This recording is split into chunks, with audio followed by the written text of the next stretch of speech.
নমস্কার প্রিয় বন্ধুরা, আজ আমি রান্না করব চাউমিন। প্রথমে চাউমিনে পরিমাণ মতো নুন দিয়ে চাউমিনটা সেদ্ধ করে নিলাম। চাউমিনটা সেদ্ধ হয়ে গেলে চাউমিনটা নামিয়ে রেখে ওভেনে একটা কড়াই বসিয়ে তাতে পরিমাণ মতো তেল দিয়ে নিলাম। তেলটা গরম হয়ে যাওয়া পর্যন্ত অপেক্ষা করব।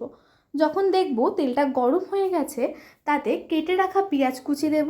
পেঁয়াজ কুচিটা সামান্য নাড়াচাড়া করে নিয়ে তাতে কেটে রাখা লঙ্কা কুচি দিয়ে দেবো এবং লঙ্কা কুচি পেঁয়াজ কুচি দিয়ে ভালো মতো একটু ভেজে নেব। যখন ভাজাটা একটু লাল লাল হয়ে যাবে তখন আমরা কেটে রাখা আলু অ্যাড করব।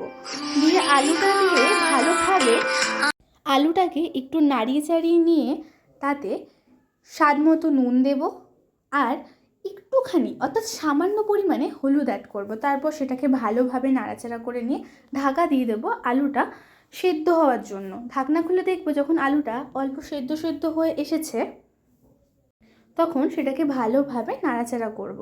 আর আমি তাতে 2টো ডিম ফাটিয়ে দিয়ে দিচ্ছি এবং আপনারা আপনাদের ইচ্ছে মতো ডিম অ্যাড করতে পারেন। তারপর ডিমটাকে নাড়িয়ে চাড়িয়ে একদম ঝুড়ি বানিয়ে নেব।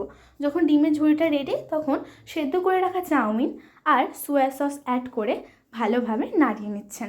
নাড়িয়ে নেওয়ার পর এইভাবে 2 মিনিট নাড়ানোর পর আপনাদের চাউমিন রেডি হবে। কিন্তু হ্যাঁ, নামানোর আগে আপনি চাউমিন মশলা বা ম্যাগি মশলা ইউজ করে নিতে পারেন। আমি এখানে ইউজ করেছি ম্যাগি মশলা। তারপর আপনাদের গরম গরম চাউমিন রেডি। এইভাবে খেয়ে দেখুন বন্ধুরা।